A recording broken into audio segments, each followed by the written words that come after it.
This finance channel averages over 350,000 views a day and generates between $500 and $1,000 a day, or over $30,000 a month. Even smaller channels can make upwards of $100 per thousand views. But keep in mind, it all depends on your niche and how much advertisers will be willing to pay to have your audience's attention. So this brings me to my first topic, the highest paying niches on YouTube, ranging from a $13.52 CPM average with making money online all the way to $1.40 in the gaming niche. Keep in mind that these are just averages, as there are some niches that can make significantly higher amounts per thousand views. For example, affiliate marketing, which is a sub-niche on the making money online category, can average $22 per thousand views. With that being said, pick your niche carefully. While the niche is a big piece of the CPM on how much advertisers are willing to pay, video time, which allows for multiple ad placements, audience demographic, which allows influences on how much the audience is capable of spending, the higher advertisers are willing to spend. There are 3 ways to go about creating a YouTube video for passive income. You can either spend time or money, or even both. For people who have a lot of time, it would make a lot of sense to spend a few bucks on an editing platform such as Adobe Premiere or Final Cut Pro. Leverage YouTube as a free resource so you can learn how to edit for engaging content.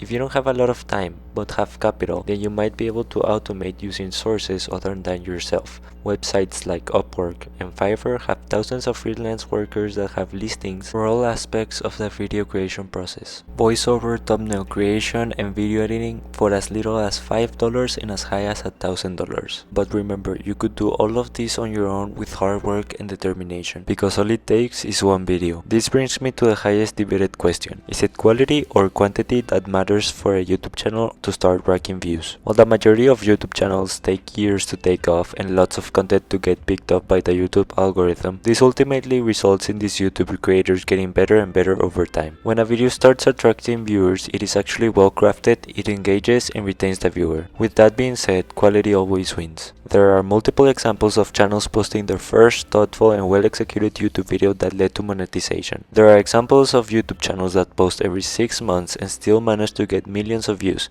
because subscribers know when a video was posted by a said creator, it will be high value content, and new viewers that see that video will stick around because they see value in it. You might be thinking to yourself, what is a high quality video? What is YouTube looking for? And the answer to that is very simple. No one knows how the YouTube algorithm works. All we can do is speculate by looking at patterns and listening to people that have done it for many years. With that being said, what better person to look at than none other than MrBeast? To me, what's important is click-through rate, getting people to click on your video, and then average view duration, average view percentage, or just relative retention, and having them watch it. A lot of creators think click-through rate is just like the title and thumbnail and did they click it, but a lot of it too is, did they enjoy your last video? Because if someone watches a video of yours and they loved it, you can bet the next time you're recommended, their chance of clicking is a lot higher. MrBeast has said that videos tend to do well when they can retain the viewer for specifically 70% of the video. That percentage needs to be the target. But before we focus on the retention like MrBeast, if people don't click,